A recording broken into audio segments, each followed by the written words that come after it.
Shalom, shalom, bien-aimés dans le Seigneur, et frères et sœurs en Christ Jésus. Nous saluons tous au nom du Seigneur Jésus-Christ. C'est toujours votre humble serviteur, l'apôtre Auguste Luvula. Je viens de la part de Dieu pour vous apporter cette bonne nouvelle du jour. Bien-aimés, nous prions le Seigneur que lui seul puisse sanctifier cette belle journée et sanctifier sa parole, que son Esprit Saint nous conduise du début jusqu'à la fin, au nom puissant du Seigneur Jésus-Christ. Soyez bénis au nom de Jésus-Christ. Bien-aimés frères et sœurs, la bonne nouvelle que je vous amène aujourd'hui est intitulée comme l'Antichrist et la marque de la bête 666. Le thème, c'est l'Antichrist et la marque de la bête 666. Je vais vous demander tous que vous puissiez vraiment suivre ce message jusqu'à sa fin. Donc, je vais commencer à donner ce message partie par partie.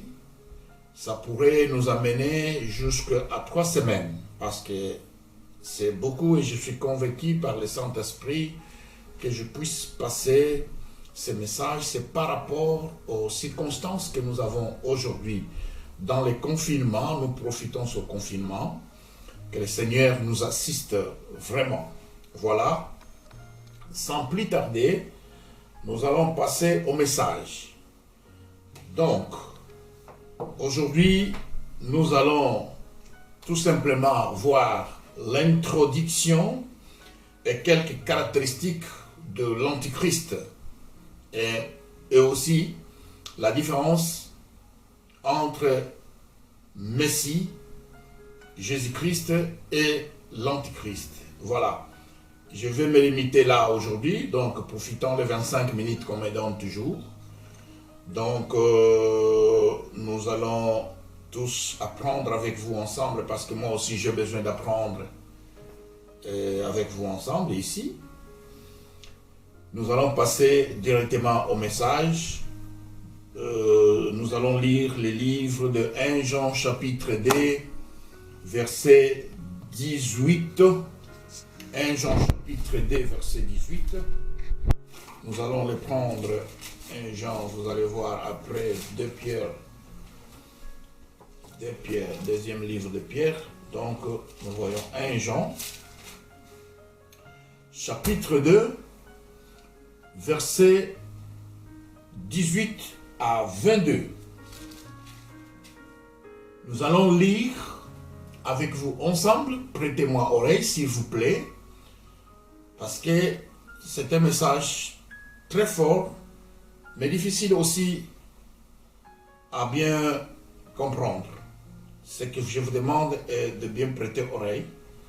Les versets bibliques que je vais vous donner, c'est pour que vous puissiez le revoir à tout moment chez vous à la maison. S'il vous plaît, profitez ces temps de confinement que nous sommes renfermés dans la maison, et profitez de veiller à la prière et passer aussi à l'exhortation, passer à la méditation de la parole. C'est très très très bien en tant qu'enfant de Dieu. Que le Seigneur vous bénisse. Allons-y dans 1 Jean chapitre 2 verset 18 à 22. Je lis au nom du Seigneur Jésus-Christ. Petits enfants, c'est la dernière ère, et comme vous avez appris qu'un antéchrist vient, il y a maintenant plusieurs antéchrists. Par là, nous connaissons que c'est la dernière ère. Ils sont sortis du milieu de nous, mais ils n'étaient pas des nôtres. Car s'ils avaient été des nôtres, ils seraient demeurés avec nous, mais cela est arrivé, afin qu'il soit manifeste que tous ne sont pas des nôtres. Pour vous, vous avez reçu l'onction de la part de celui qui est saint, et vous avez tous de la connaissance. Je vous ai écrit, non que vous ne connaissiez pas la vérité, mais parce que vous la connaissez et parce qu'aucun mensonge ne vient de la vérité. Vendez, qui est menteur, sinon celui qui nie que Jésus est Christ. Celui-là est Antéchrist, qui nie le Père et le Fils.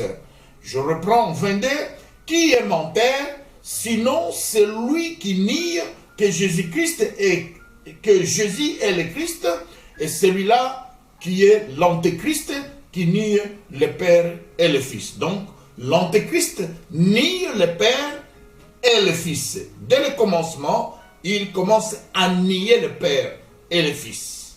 Voilà. Nous passons aussi au livre de Daniel, la prophétie de Daniel, si le chapitre 12, versets 7 à 13.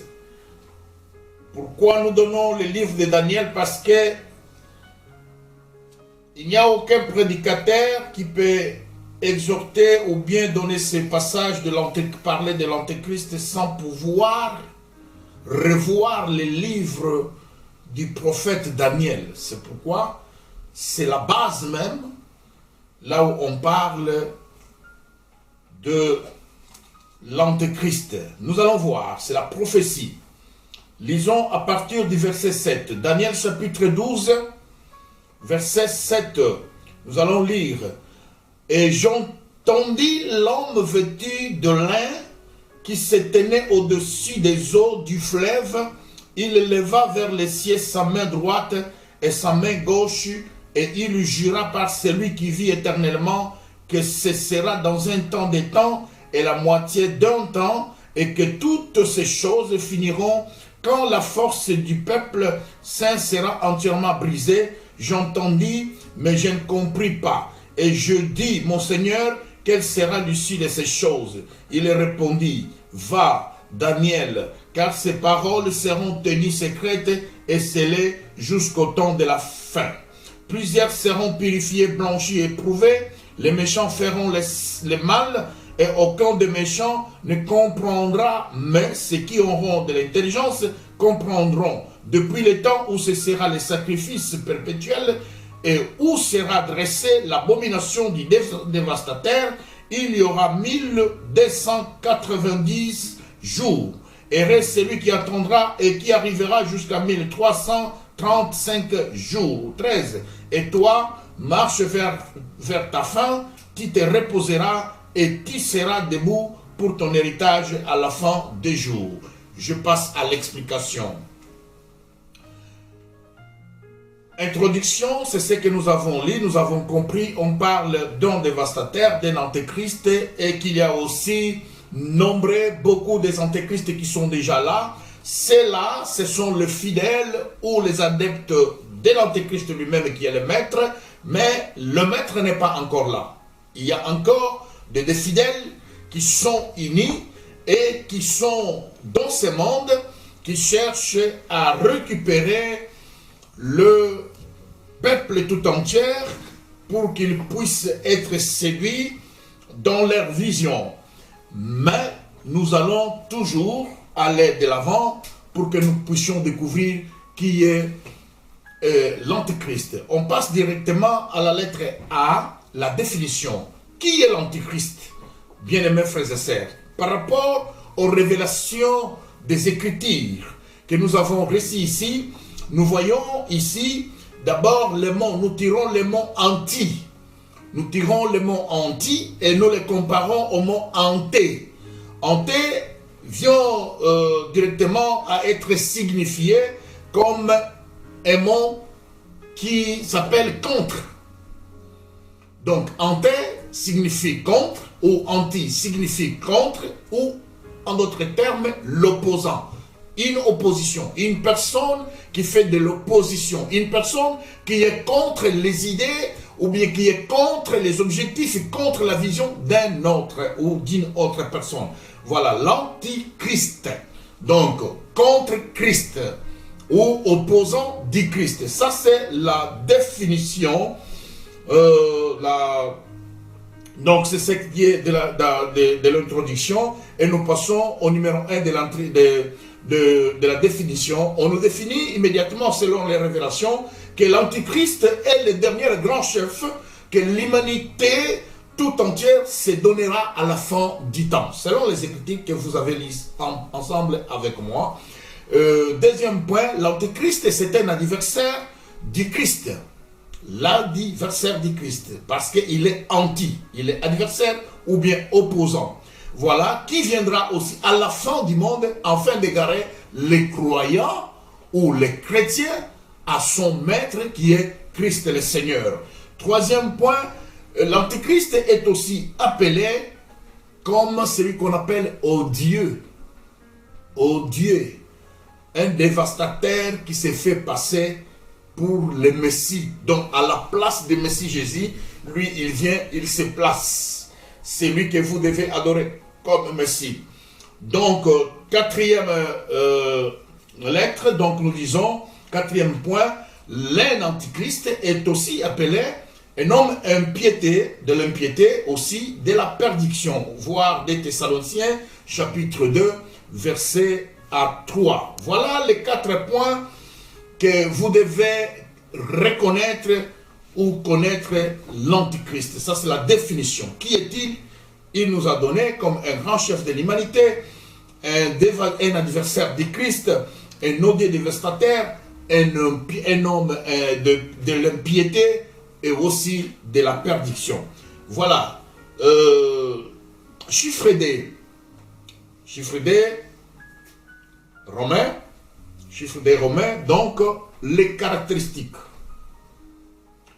Les caractéristiques, non, s'il vous plaît, la lettre B, A c'est la définition, la lettre B c'est le caractéristique de l'Antéchrist. Comment pourrons-nous reconnaître cette personne qui viendra, qui s'appellera l'Antéchrist, ou qui s'appelle l'Antéchrist selon la Bible? Comment on peut les découvrir? Comment on peut les connaître? Voilà.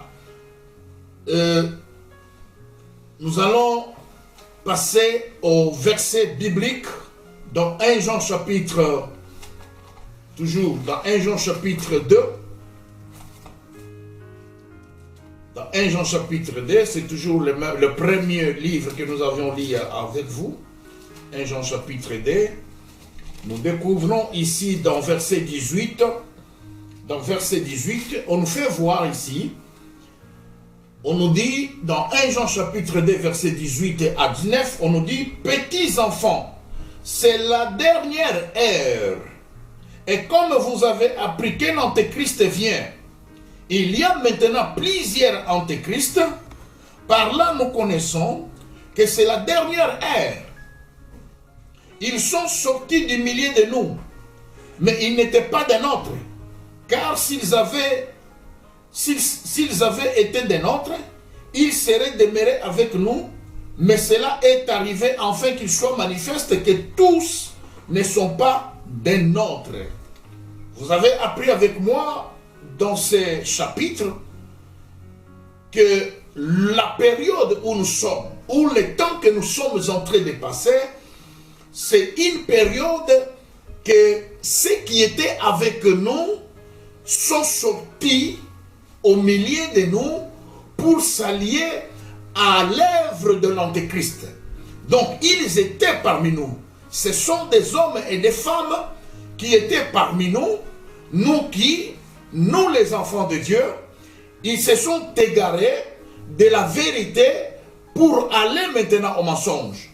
Ils sont séduits par le malin. Le malin, c'est le diable. Le diable maintenant qui va utiliser cette personne et lui donne le nom de l'Antéchrist. Donc qui va précéder Christ. Ou bien le jugement de Christ avant qu'il soit. Maintenant l'Antéchrist il va entrer dans l'œuvre. Voilà pourquoi il dit que nombreux qui étaient avec vous, ils sont sortis, ils font déjà. Ils sont déjà dans l'œuvre. Ils font déjà l'œuvre de l'Antéchrist.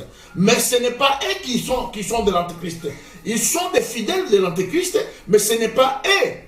Parce qu'il y a le maître et les fidèles. Les fidèles, ce sont eux qui sont maintenant, ils sont dans l'œuvre de l'Antéchrist. Lui-même, le maître, l'Antéchrist, il viendra, mais il n'est pas encore venu. Je vous avertis encore que l'Antéchrist n'est pas encore là. Ce qui est en train de se passer maintenant, c'est l'œuvre de l'Antéchrist. Amen, amen. C'est l'œuvre de l'Antéchrist. Ce n'est pas la fin de la chose ou la fin du temps, mais c'est le commencement ou le signe du commencement du temps de la fin. Voilà, en d'autres termes. Nous passons ici pour vous faire expliquer quelles sont les caractéristiques, comment pourrions-nous les connaître. Ici, l'apôtre Jean nous présente l'Antéchrist comme un homme qui devrait apparaître en tant que personne.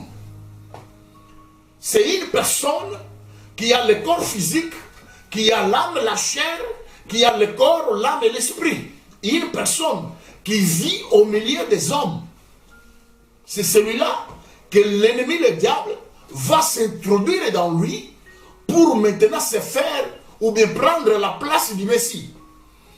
Et je vais vous donner aussi 2 Thessaloniciens chapitre 2, le verset 3 à 4, tu passes au verset 8. 2 Thessaloniciens chapitre 2, verset 3 à 4, tu mets virgule et tu passes à 8. L'apôtre Paul, il qualifie l'Antichrist comme un homme du péché. Donc, un homme du péché, comme un fils de la perdition, comme l'adversaire, celui qui s'est fait adorer comme Dieu. Selon les Écritures que nous lisons, et c'est aussi comme un impie.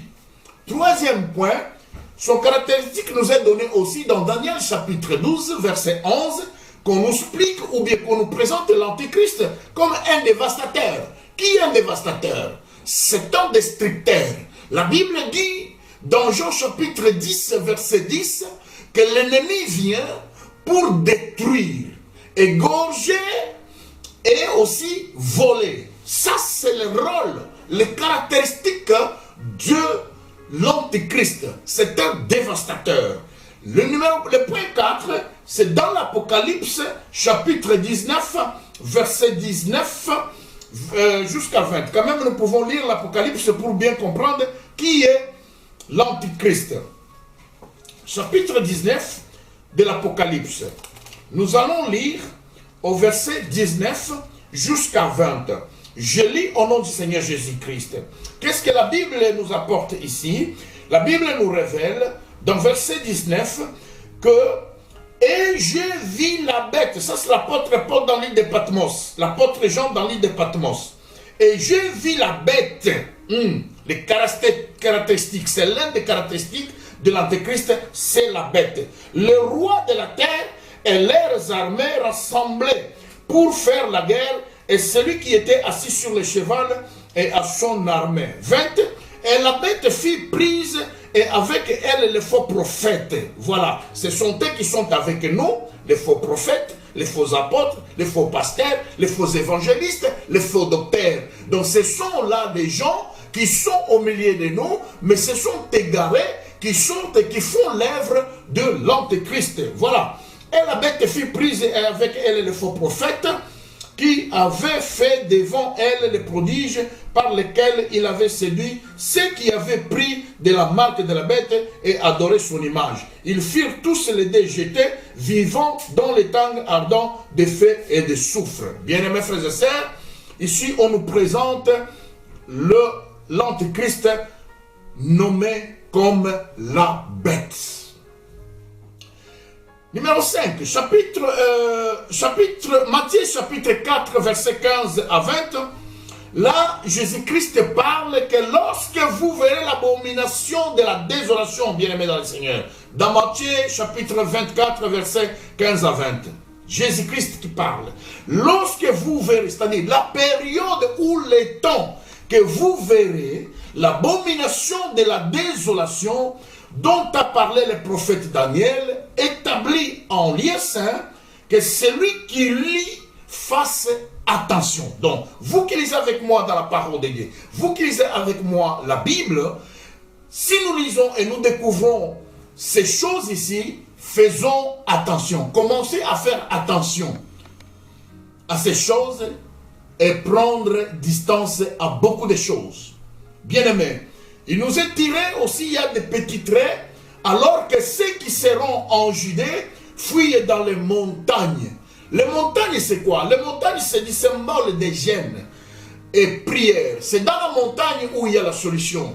Jésus a abandonné Jérusalem, il a abandonné Galilée, il est venu avec les 3 apôtres, ses disciples, pour prier. Où ils allaient prier, c'est dans la montagne. La Bible dit, à la montagne de Gethsémane. C'est là où il y a transfiguration. C'est là où il y a l'apparition d'Élie. Il y a eu l'apparition d'Élie à côté droite de Jésus et à gauche, Moïse et Jésus-Christ au milieu. C'est là où il y a eu la révélation, à la montagne. Donc, en jeûne et prière, à la montagne. Lorsque tu es à la montagne, tu verras de grandes choses. Dieu commence à te révéler de grandes choses. Il y a la protection divine. Il y a la guérison divine lorsque tu es en jeûne et prière. Deuxième trait, la Bible nous dit que celui qui sera sur le toit ne descende pas pour prendre ce qui est dans sa maison. Le toit, c'est une toiture. La maison est en bas construite. Mais on fait une toiture, la charpente, encore une seule chose. Cela veut dire que la toiture, elle est supérieure.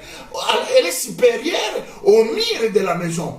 Lorsqu'on nous parle de la toiture, on voit la tête de la maison. Et lorsqu'on dit une maison, on symbolise la maison comme l'église. Qui est à la tête de l'église? Chez Jésus-Christ de Nazareth, qui est la tête de l'église. Ou le Saint-Esprit qui est la tête de l'église. C'est le Saint-Esprit qui conduit l'église. C'est le Saint-Esprit qui protège l'église. C'est Jésus-Christ la tête. Et lorsque toi, en tant qu'enfant de Dieu, tu es lié à Jésus-Christ, bien-aimé dans le Seigneur, ne fais pas un pas arrière. Lorsque tu fais un pas arrière pour retourner dans ta maison, bien-aimé, tu vas te rencontrer avec la bête. Ne fais pas un pas arrière. Reste attaché à la tête. Tu es déjà attaché à la tête. La tête de l'église, c'est Jésus. La tête de l'église, c'est Jésus. La tête de l'église, c'est Jésus. Attache-toi à la tête. Lorsque tu es à la tête, quelle que soit l'abomination de la désolation, quelle que soit l'apparition de la bête, ils ne te feront rien.